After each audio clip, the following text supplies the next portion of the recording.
Carrera contra el Diablo, escrito por Cofradías de Brujas. Al mundo vino el corcel en una noche de terrible tormenta. Su madre era campeona de muchas carreras y su padre un semental pura sangre de raza azteca. A Felipe le preocupaba mucho tanto la yegua como el potrillo. Estrella respiraba agitada, espantada por lo agresivo de la tormenta, mientras el moro, padre de la cría, miraba expectante, sin importarle estarse mojando así a buen rato. Entretanto, el amo de los animales intentaba ayudar a la yegua a traer al mundo al caballito. Finalmente, después de horas de extenuante labor, la yegua descansó agotada. Un patrón anunció la llegada del nuevo miembro de la casa. El patrón, con ese nombre le bautizaron. Entretanto, el moro encabritado se levantaba en sus patas traseras, como festejando el nacimiento de su hijo. Y no se equivocaron al darle el nombre. Desde pequeño demostró su capacidad y gran velocidad. Le encantaba correr y no pasó mucho tiempo para que Felipillo, el hijo menor de Felipe, comenzara a adiestrar al caballo, Pinto el Condenado, y apenas se habían dado cuenta que el nombre era solamente un buen augurio, pues la característica piel gris jaspeada, sello de la familia, estaba adornada con un manchón de pelo blanco en forma de un patrón en la frente del potro. «Es una señal, papá», dijo emocionado Felipe Jr. a su progenitor, quien sonriendo aceptó que su muchacho se encargara personalmente del manejo, crianza y entrenamiento del azteca. Pasando 2 años, el patrón comenzó a ganar carrera tras carrera en ese pueblo de El Maguey, en San Francisco del Rincón. En el estado mexicano de Guanajuato, el chamaco y el animal eran imparables. No había rival que pudiera alcanzar al patrón, al grado que Felipe padre comenzara a alardear demasiado de su buena fortuna, olvidándose de su origen humilde. Entretanto, a Felipe solamente le importaba el bienestar de su noble corcel. Cuando el conflicto armado estalló, los enlistaron al servicio de las fuerzas rebeldes de Zapata. Era el correo, por decirlo de alguna manera, y tal como su fama mentaba, nadie pudo alcanzar jamás al patrón, que cabalgaba raudo y veloz, traspasando sin dificultades las líneas enemigas para llevar las órdenes del general Zapata a su destino. Fue tan valioso el servicio de ambos que rápidamente Felipe se ganó el rango de capitán y nombraron teniente honorario al patrón. Ganándose también el respeto de sus compañeros, recién terminó la revolución.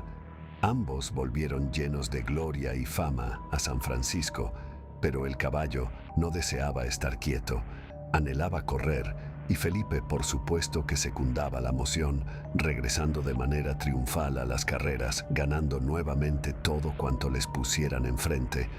Y nuevamente el orgullo se empezó a apoderar del padre, al grado de apostar cuantiosas fortunas a su hijo y su caballo, viéndolos ya más como un negocio, una forma de ganarse la vida, que como parte de su familia.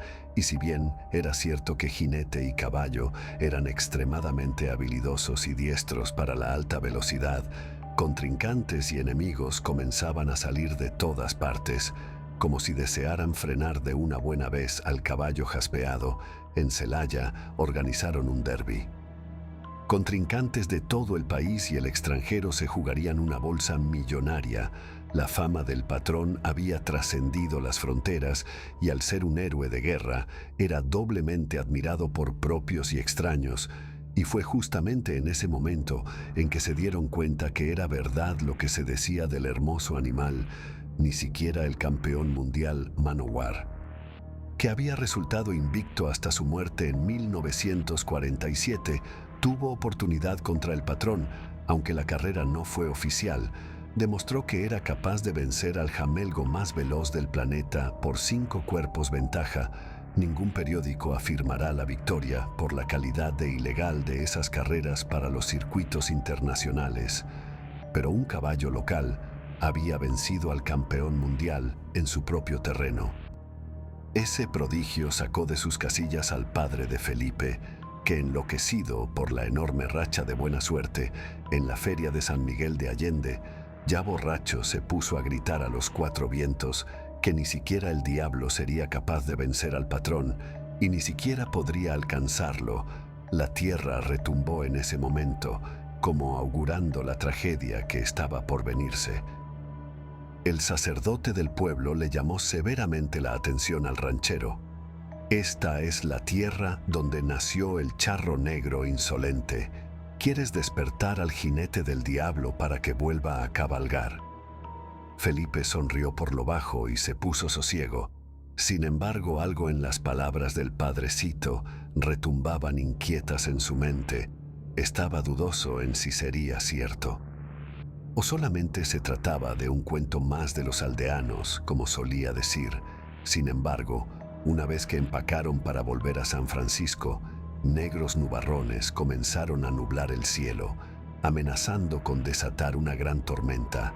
Repentinamente, una espectral silueta salió de la espesura del bosque siguiendo de cerca la carreta de Felipe padre. No alcanzaba a vislumbrar al jinete, sin embargo. Los caballos comenzaron a encabritarse y el viejo sintió un escalofrío salirle de la rabadilla hasta la coronilla de la cabeza. Uno de los criados gritó: «El charro negro, vamos a Tierra Santa». Velozmente los empleados escoltaban a la carreta ante la persecución del fantasmagórico jinete que junto a su demoníaco caballo iban encendidos en llamas. Afirmando que se trataba del diablo en persona, que iba a encarar a quien osó desafiarle abiertamente, a duras penas lograron entrar a un cementerio donde en verdad el espectro infernal no pudo pasar, pero alcanzó a maldecir a Felipe, quien cayó enfermo, presa de un mal tan grande que pareciera que moriría en cualquier momento, a pesar de la gravedad del viejo. Les ordenó no abandonar el camposanto hasta que rayara la luz del sol, mientras el charro esperó y asedió a los campesinos hasta entrada la mañana, cuando finalmente desapareció. Llegando al rancho, Felipe se veía casi en las últimas y a pesar de su orgullo confesó a su familia lo que había provocado. Felipe no podía permitir que su padre muriera e hizo el acto más temerario y valiente del que cualquier hombre pueda ser capaz por amor a su padre. Se dispuso a ir a negociar con el mismísimo Satanás. Le pidió a uno de sus criados que le llevase hasta el lugar donde sucedieron los hechos. El capitán no iba con la intención de desafiar o retar, tenía la firme convicción que el diablo, por muy diablo que fuera, tenía sentido del honor, por lo que desmontó al patrón y lo ató a un árbol. Se sentó en el piso y al anochecer llamó al príncipe de las tinieblas: «Señor Charro Negro, aparece. Con todo respeto, pido tu presencia para negociar algo importante». El muchacho tenía los tenates bien puestos a pesar del miedo y el respeto que infundía el solo nombre del Charro Negro. Este no se acobardó y el jinete fantasma apareció detrás de él, sin caballo, como bien dijo el muchacho. Iban a conversar y acordar un trato. «Eres valiente, mocoso. Por menos de esto, muchos valientes han muerto. Pero dime, ¿qué pretendes obtener de mí?» Felipe se despojó de su sombrero y excusaba a su padre. Él ya era un hombre viejo y como todos los hombres. A veces el alcohol y la felicidad les suelta la lengua. Sin embargo, el charro le externó la ofensa que le hizo apersonarse en la tierra en ese momento. Su molestia era no lo que se dijo, sino el tono en el que se dijo. La honestidad y humildad del muchacho, sin embargo, denotaron que el mismo diablo es capaz de entender de razones. «Señor Lucifer, si la ofensa es por la afirmación de mi padre, permíteme reparar su falta». Ante la solemnidad del chico, el demonio accedió a permitirle demostrar que decía verdad y acordó una cosa: se jugarían el alma de su padre en una carrera. Si perdía, Felipe padre se iría con él. Si ganaba, le perdonaba la vida y la afrenta. Era inverosímil, imposible. Felipe pudo negarse, pudo recular de su oferta, pero tenía honor. Si iba a perder, sería luchando por la victoria. Era su costumbre dar la cara y cumplir sus promesas. y se acordó, pero la condición es que debía estar presente el ofensor principal, y la carrera sería a la medianoche, justo cuando el demonio está en la plenitud de su fuerza. Acordaron la carrera para el viernes cuando las brujas hacen su aquelarre en el cerro. La fecha y la hora favorecían plenamente a Satán. Pero el muchacho confiaba plenamente en su caballo y que Dios estaría de su lado. Le dijo a su madre, al sacerdote y a su padre lo que habló con el charro. Todos le dijeron que era una locura, que el diablo no se dejaría ganar fácilmente y posiblemente era una trampa. Sin embargo, no podía rechazar su compromiso, además de que había empeñado su palabra en ello. Sin embargo, el charro negro no se quedaría esperando de brazos cruzados a que la fecha llegara. El trato lo hicieron un viernes para otro, es decir, 8 días, y para entretenerse mientras esperaba la ansiada fecha, el jinete infernal visitó las cercanías del rancho de Felipe, llevándose primeramente a un borracho empedernido que le encantaba armar escándalos por las madrugadas cuando andaba briago. La muerte vino a caballo por él a las afueras del poblado, así como al ladrón de ganado, quien no se tocaba el corazón para robarle incluso a los más pobres, con tal de tener dinero mal habido en sus bolsillos.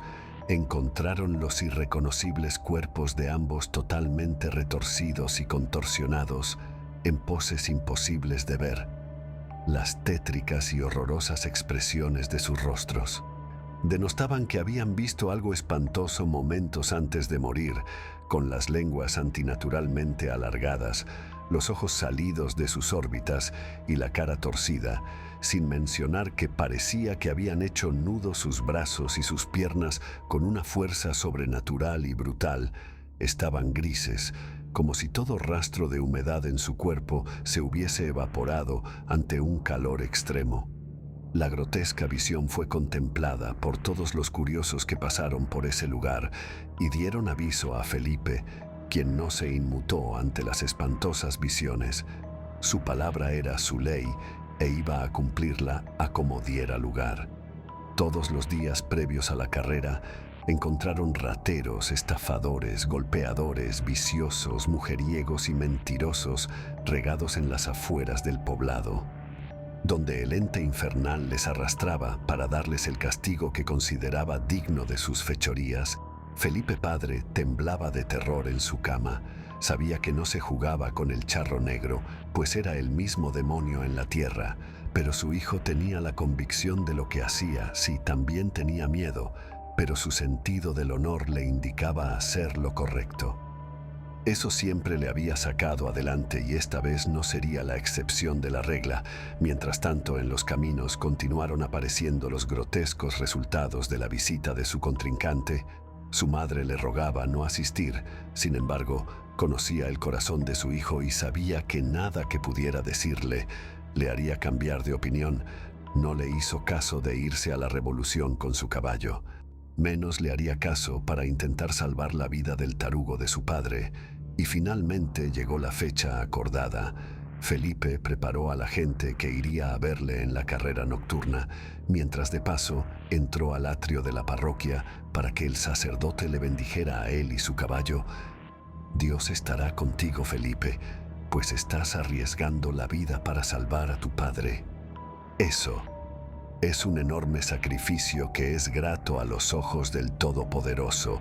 Así el contingente partió al lugar acordado. El jinete aún no aparecía, pero lúgubres y escabrosas figuras se asomaban del otro lado del redil.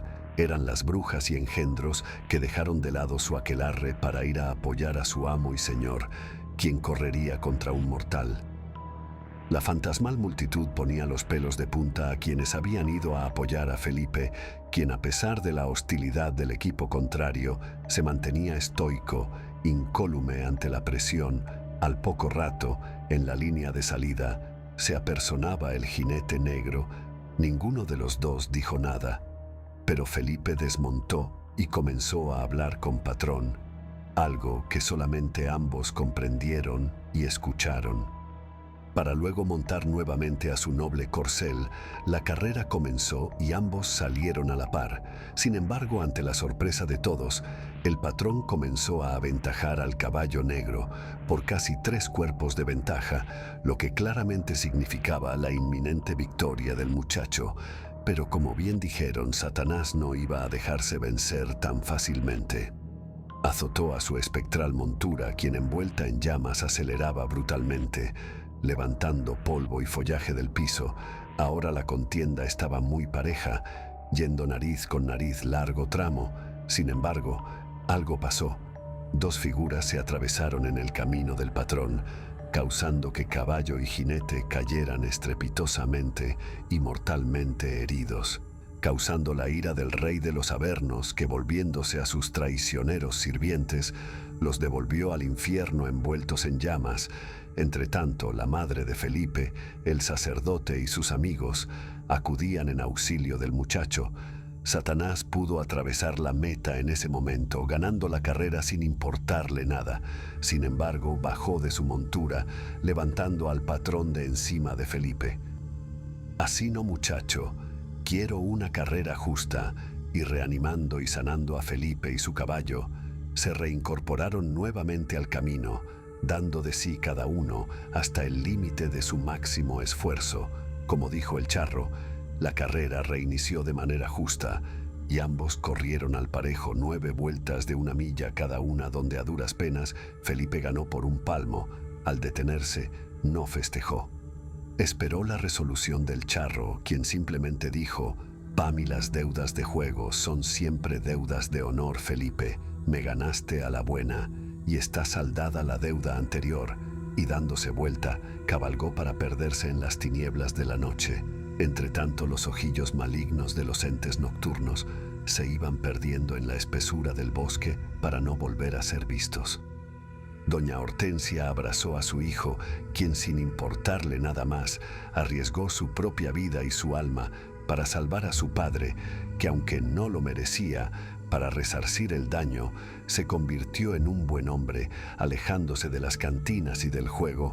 El patrón se hizo una leyenda, ganando muchas carreras más al lado de su noble y fiel amo, siendo enterrado en la cripta familiar cuando el noble animal murió, siguiéndolo su amigo de toda la vida, Felipe, tiempo después, dejando en su lugar de descanso una lápida con el conmovedor epitafio: «Aquí yacen Felipe y el patrón, jinete y caballo, amigos inseparables que pudieron ganarle una carrera al mismo diablo».